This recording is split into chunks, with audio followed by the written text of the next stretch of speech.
Hey guys, what's up? My name is Danny, and this is my first video talking about Black Ops 2. So I've been researching some info, and it's pretty interesting, everything that I've seen. So I'm just gonna talk a little bit about that.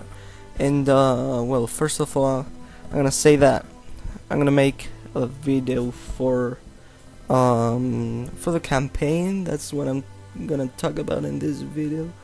Another one for multiplayer, and another one for zombies. Okay, so hope you enjoy. Okay, so let's start. I think I'm not really sure, but I think that this info that I'm gonna talk about, it's 100% true. It's from interviews, the footage that we got on E3, and all of that things.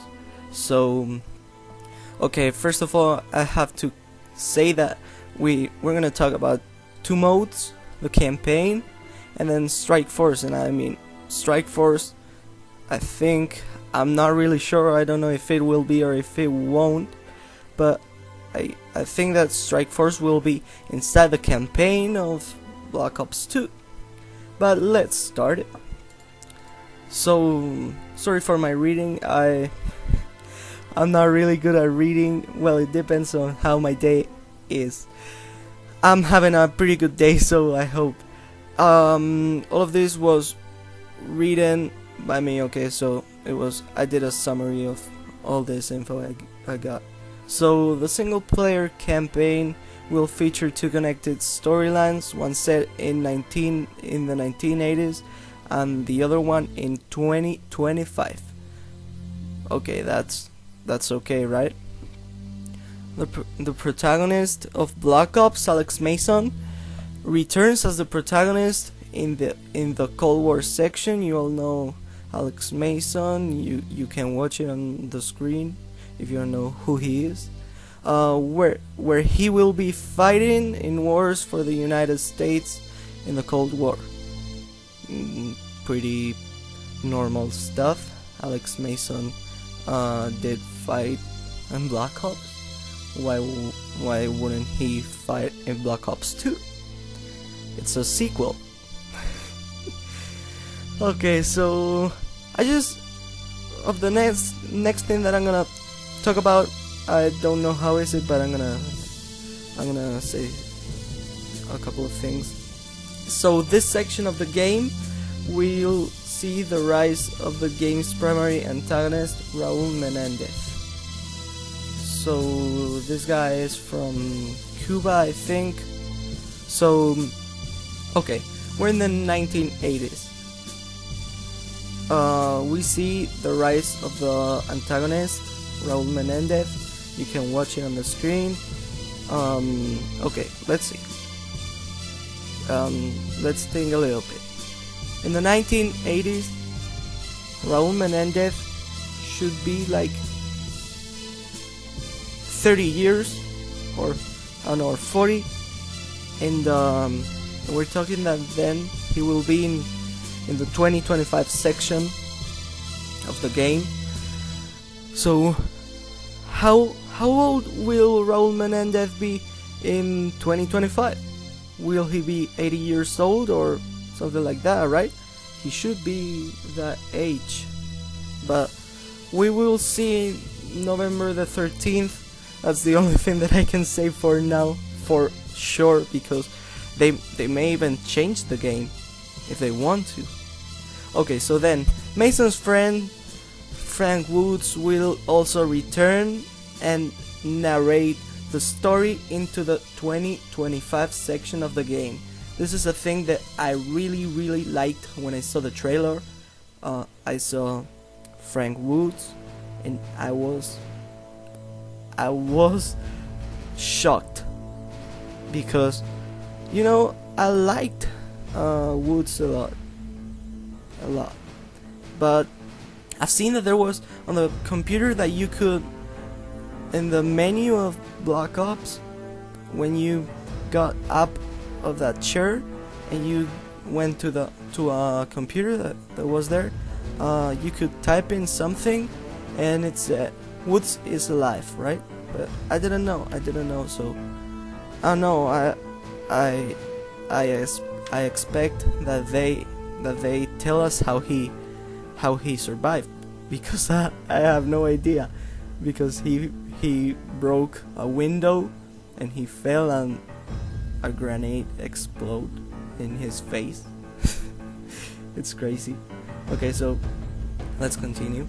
The 2025 section of the game features as a protagonist David Mason, son of Alex Mason.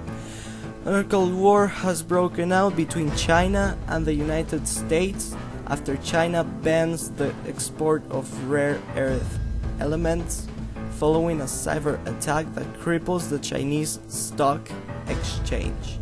Okay, I have no idea about this, so let's continue. In this era, war is defined by robotics, cyber warfare, unmanned vehicles, and our modern technologies. Taking advantage of this standoff, Raul Menendez attempts to bring the two powers to a full-blown war by inciting, I don't know how to pronounce that word, inciting conflicts between the two. Known locations for this game, known locations for this section of the game, so I think they're referring to 2025, include Los Angeles, LA, of course, Singapore, Socotra Island, and Yemen. So yeah, we saw another video that wasn't like in this E3, but in a really big screen that also,